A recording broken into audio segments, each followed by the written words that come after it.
Hi friends! Now that we're done in France, let's zoom off to England.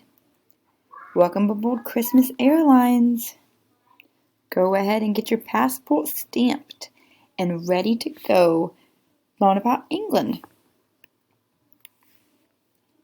It's time to board the plane to England. I can't wait to try some plum pudding. There is the Tower Bridge. We'll go take pictures there when we land. So where in the world are we? We're in England, which is a part of Great Britain, the 9th largest island in the world, and the country is part of Europe. Around Christmas, people decorate with mistletoe and holly and ivy garlands and wreaths, a lot like we do here. Lights are strung up throughout the cities. Happy Christmas! People in England speak English. We are in front of the famous Tower Bridge in London, which crosses the River Thames. In England, children traditionally write letters to Santa, but instead of mailing them, they will sometimes throw them into the fireplace and up the chimney they go for Santa to read. Children hang their stockings or pillowcase at the end of their beds for Father Christmas to fill with goodies. The tradition of Christmas cards began in the United Kingdom.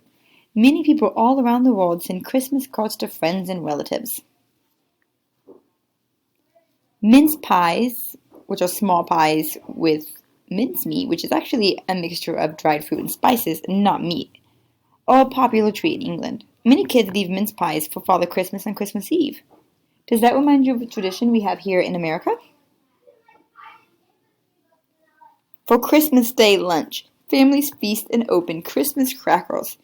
Inside the crackers, there are small trinkets, a joke, and a tissue paper crayon to wear. These are the crackers. A favorite dessert is plum pudding, like the one here. Inside, they hide a coin. They say that the person who finds it will have good luck. Now, as I stated before, the tradition of Christmas cards began in the United Kingdom. Many people all around the world send Christmas cards to friends and relatives. And today for writing, guess what? You're going to make a Christmas card.